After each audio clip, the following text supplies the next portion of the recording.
المفلحون کے معزز دوستو، السلام علیکم ورحمۃ اللہ وبرکاتہ۔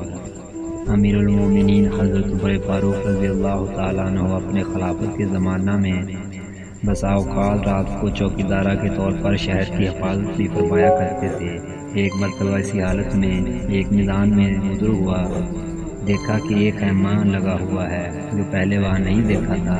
اس کے قریب پہنچے تو دیکھا کہ ایک صاحب وہاں بیٹھے ہوئے ہیں اور خیمہ سے کچھ کراہنے کی آواز آ رہی ہے۔ سلام کر کے ان صاحب کے پاس بیٹھ گئے اور دریافت کیا کہ تم کون ہو؟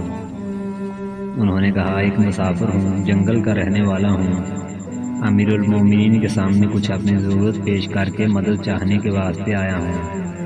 دریافت فرمایا کہ یہ خیمہ میں سے آواز کیسی آ رہی ہے؟ ان صاحب نے کہا میاں جاؤ اپنا کام کرو۔ آپ رضی اللہ تعالیٰ عنہ نے اصرار فرمایا کہ نہیں، بتا دو کچھ تکلیف کی آواز ہے۔ ان صاحب نے کہا کہ عورت کہ ہاں، بچے کی ولادت کا وقت قریب ہے، درد دل ہو رہا ہے۔ آپ رضی اللہ تعالیٰ عنہ نے دریافت فرمایا کہ کوئی دوسری عورت بھی پاس ہے؟ انہوں نے کہا کہ کوئی نہیں۔ حضرت عمر فاروق رضی اللہ تعالیٰ عنہ وہاں سے اٹھے اور اپنے مکان میں تشریف لے گئے اور اپنی بیوی حضرت ام کلثوم رضی اللہ تعالیٰ عنہ سے فرمایا کہ ایک بڑے ثواب کی چیز مقدر سے تمہارے لیے آئی ہے۔ انہوں نے پوچھا کیا ہے؟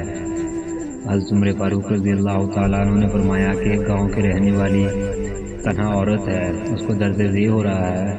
انہوں نے ارشاد فرمایا کہ ہاں، میں تمہارے ساتھ چلتی ہوں، اور کیوں نہ چلتی کہ یہ بھی آخر حضرت سیدہ فاطمہ رضی اللہ تعالیٰ عنہ کی ہی صاحبزادی تھی۔ حضرت عمر فاروق رضی اللہ تعالیٰ عنہ نے فرمایا کہ ولادت کے واسطے جن چیزوں کی ضرورت پڑتی ہو وہ ساتھ لے لو، اور ایک ہانڈی اور کچھ گھی اور دانے وغیرہ بھی ساتھ لے لو۔ وہ لے کر چلی۔ حضرت عمر فاروق رضی اللہ تعالیٰ عنہ کو پیچھے پیچھے ہو لیے۔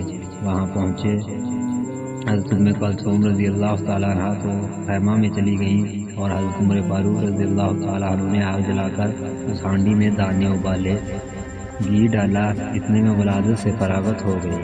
اندر سے حضرت ام کلثوم رضی اللہ تعالیٰ عنہ نے آواز دے کر عرض کیا امیر المومنین، اپنے دوست کو لڑکا پیدا ہونے کی بشارت دیجیے۔ امیر المومنین کا لفظ جب ان صاحب کے کان میں پڑا تو وہ بڑے گھبرائے۔ آپ رضی اللہ تعالیٰ عنہ نے فرمایا گھبرانے کی بات نہیں، وہ ہانڈی خیمہ کے پاس رکھ دی کہ اس عورت کو بھی کچھ کھلا دو۔ حضرت ام کلثوم رضی اللہ تعالیٰ عنہ نے اس کو کھلایا، اس کے بعد ہانڈی باہر دے دی۔ حضرت عمر فاروق رضی اللہ تعالیٰ عنہ نے اس بدو سے کہا کہ تم بھی کچھ کھا لو، رات بھر تمہاری جاگنے میں گزر گئی۔ اس کے بعد اہلیہ کو ساتھ لے کر گھر تشریف لے آئے اور ان صاحب سے فرمایا کہ کل آنا، تمہارے لیے انتظام کر دیا جائے گا۔ سبحان اللہ! ہمارے زمانے کا کوئی بادشاہ یا رئیس نہیں، کوئی معمولی حیثیت کا مالدار بھی ایسا ہے جو غریب کی ضرورت میں مسافر کی مدد کے واسطے اس طرح بیوی فرات کو جنگل میں لے جائے اور خود اپنے آپ چولہا جلائے، کھانا پکائے۔